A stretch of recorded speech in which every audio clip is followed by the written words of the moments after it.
In theory, there are only 4 styles of parenting. Authoritarian parents are controlling and demand obedience without considering the child's point of view. Permissive parents are loving but don't exert any control. There are no rules. Authoritative parents are firm but loving. They encourage independence within limits. Neglecting parents are uninvolved and often uninterested in their own child. Recently, a 5th style was proposed, but we will come back to that later.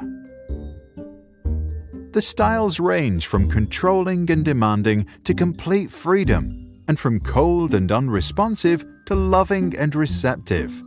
Each authoritative, permissive, authoritarian, and neglectful parents have their place. To understand what it means to grow up with parents from each end of the spectrum, we can imagine the lives of 4 children. Sarah's parents are authoritarian. They love their girl, but they believe that strict rules are important to make Sarah become well-behaved and fit into society. If Sarah cries, she's told to stop. If she talks back, she is sent to the corner for time out. If she forgets to take care of her chores around the house, she is not allowed to play with her toys. Sarah learns that suppressing her emotions and following her duties is the way to get through the day. To get the love of her parents and to avoid making them upset, she becomes obedient. However, because Sarah was never allowed to decide for herself or follow her intrinsic interests, as an adult, she doesn't know what she really wants.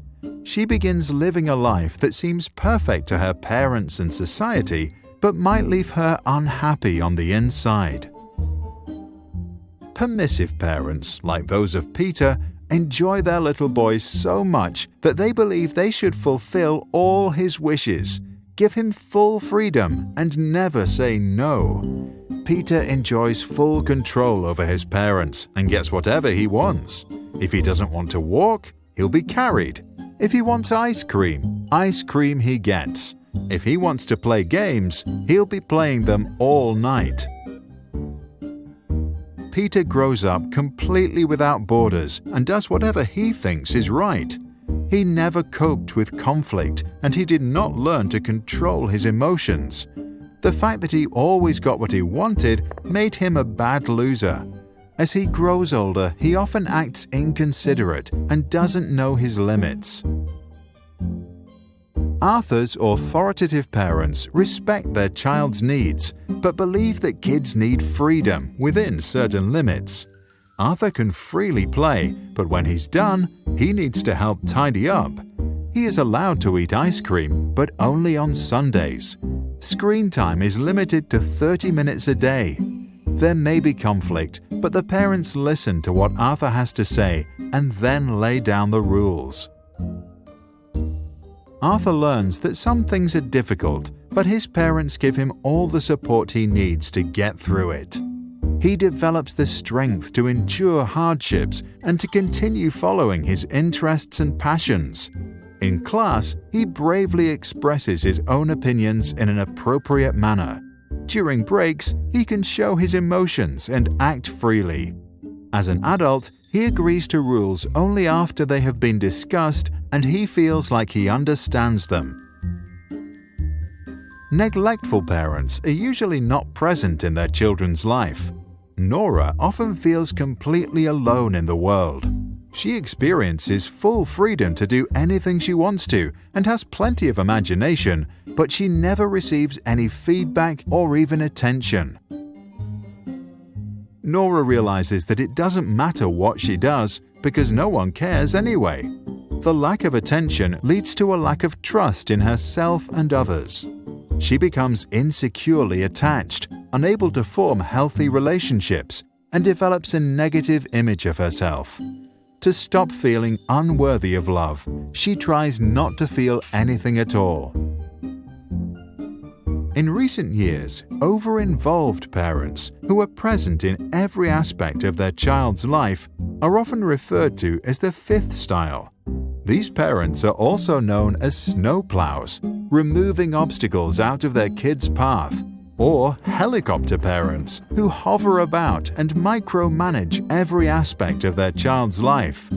Since they won't let their children do anything alone, the children can't learn to overcome challenges by themselves.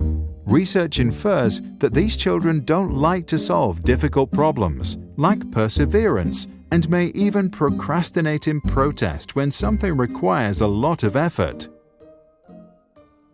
Since most research on parenting is based on self-reports and was done in the US and Europe, it is not clear how strongly the observed effects will hold up in controlled observational experiments or in other parts of the world.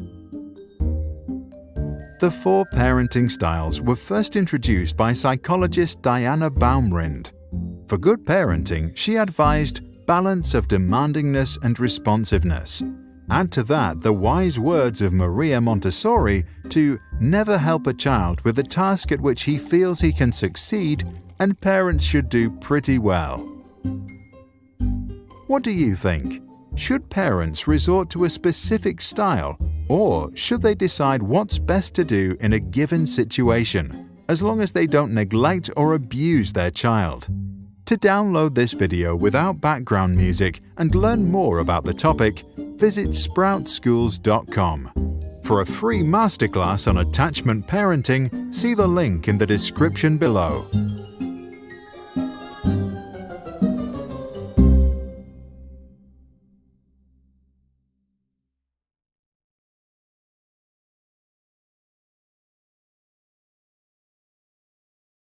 Sprouts videos are published under the Creative Commons license. That means our videos are free and anyone can download, edit, and play them for personal use. And public schools, governments, and nonprofit organizations can also use them for training, online courses, or designing new curriculums. To help us stay independent and support our work, you can join our patrons and contribute. Just visit patreon.com/sprouts. Even $1 can make a difference.